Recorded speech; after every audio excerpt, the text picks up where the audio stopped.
ನಮಸ್ಕಾರ ಸ್ನೇಹಿತರೆ, ನಮ್ಮ ಹೆಲ್ತ್ ಟಿಪ್ಸ್ ಇನ್ ಕನ್ನಡ ಚಾನೆಲ್ಗೆ ಸ್ವಾಗತ. ಇಂದು ನಾವು ಹಿರಿಯ ನಾಗರಿಕರ ಆರೋಗ್ಯದ ಬಗ್ಗೆ ಮಾತನಾಡಲಿದ್ದೇವೆ. ವಯಸ್ಸಾದಂತೆ ನಮ್ಮ ದೇಹದಲ್ಲಿ ಅನೇಕ ಬದಲಾವಣೆಗಳಾಗುತ್ತವೆ. ಈ ಹಂತದಲ್ಲಿ ನಮ್ಮ ಆರೋಗ್ಯವನ್ನು ಕಾಪಾಡಿಕೊಳ್ಳುವುದು ಹೇಗೆ? ಅದಕ್ಕೆ ಬೇಕಾದ ಆಹಾರ, ವ್ಯಾಯಾಮ ಮತ್ತು ಕೆಲವು ಪ್ರಮುಖ ಸಲಹೆಗಳ ಬಗ್ಗೆ ಈ ವಿಡಿಯೋದಲ್ಲಿ ತಿಳಿದುಕೊಳ್ಳೋಣ. ಮೊದಲು ಆಹಾರದ ಬಗ್ಗೆ. ಹಿರಿಯ ನಾಗರಿಕರಿಗೆ ಪೌಷ್ಟಿಕಾಂಶಯುಕ್ತ ಆಹಾರ ಬಹಳ ಮುಖ್ಯ.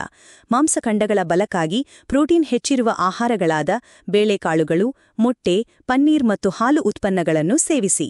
ಕ್ಯಾಲ್ಸಿಯಂ ಮತ್ತು ವಿಟಮಿನ್ ಡಿ ಮೂಳೆಗಳ ಆರೋಗ್ಯಕ್ಕೆ ಅಗತ್ಯ. ಹಾಗಾಗಿ ಹಾಲು, ಮೊಸರು ಮತ್ತು ಬಿಸಿಲಿನಲ್ಲಿ ಸ್ವಲ್ಪ ಸಮಯ ನಿಲ್ಲುವುದನ್ನು ಮರೆಯಬೇಡಿ. ನಾರಿನಂಶ ಹೆಚ್ಚಿರುವ ತರಕಾರಿ, ಹಣ್ಣು ಮತ್ತು ಧಾನ್ಯಗಳು ಜೀರ್ಣಕ್ರಿಯೆಗೆ ಸಹಾಯಕ. ಆದಷ್ಟು ಹೊರಗಿನ ಆಹಾರ, ಕರಿದ ಪದಾರ್ಥಗಳು ಮತ್ತು ಹೆಚ್ಚು ಸಕ್ಕರೆ ಇರುವ ಆಹಾರಗಳನ್ನು ತ್ಯಜಿಸುವುದು ಉತ್ತಮ. ಇನ್ನು ವ್ಯಾಯಾಮ. ಇದು ಕೇವಲ ಯುವಕರಿಗಲ್ಲ, ಹಿರಿಯರಿಗೂ ಅಷ್ಟೇ ಮುಖ್ಯ. ಪ್ರತಿದಿನ ಅರ್ಧ ಗಂಟೆ ವಾಕಿಂಗ್ ಮಾಡುವುದು, ಮನೆಯಲ್ಲಿ ಲಘುಯೋಗ ಮಾಡುವುದು ಅಥವಾ ನಿಮ್ಮ ಸಾಮರ್ಥ್ಯಕ್ಕೆ ಅನುಗುಣವಾಗಿ ಕೈಕಾಲುಗಳನ್ನು ಚಲಿಸುವುದು ರಕ್ತಸಂಚಾರವನ್ನು ಸುಧಾರಿಸುತ್ತದೆ ಮತ್ತು ದೇಹವನ್ನು ಸಕ್ರಿಯವಾಗಿರಿಸುತ್ತದೆ.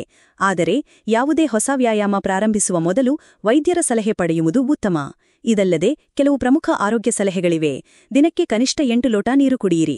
ಸಾಕಷ್ಟು ನಿದ್ರೆ ಮಾಡುವುದು ಮೆದುಳು ಮತ್ತು ದೇಹದ ವಿಶ್ರಾಂತಿಗೆ ಬಹಳ ಮುಖ್ಯ.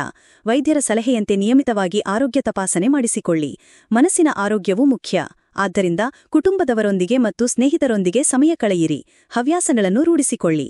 ಸಣ್ಣಪುಟ್ಟ ಸಮಸ್ಯೆಗಳಿಗೂ ವೈದ್ಯರನ್ನು ಸಂಪರ್ಕಿಸಲು ಹಿಂಜಾರಬೇಡಿ. ಒಟ್ಟಿನಲ್ಲಿ ಆರೋಗ್ಯಕರ ಜೀವನಶೈಲಿ, ಪೌಷ್ಟಿಕ ಆಹಾರ ಮತ್ತು ಸಕಾರಾತ್ಮಕ ಮನೋಭಾವ ಹಿರಿಯ ನಾಗರಿಕರ ಆರೋಗ್ಯಕ್ಕೆ ಬುನಾದಿ. ಈ ಮಾಹಿತಿ ನಿಮಗೆ ಸಹಾಯಕವಾಗಲಿದೆ ಎಂದು ನಂಬಿದ್ದೇನೆ.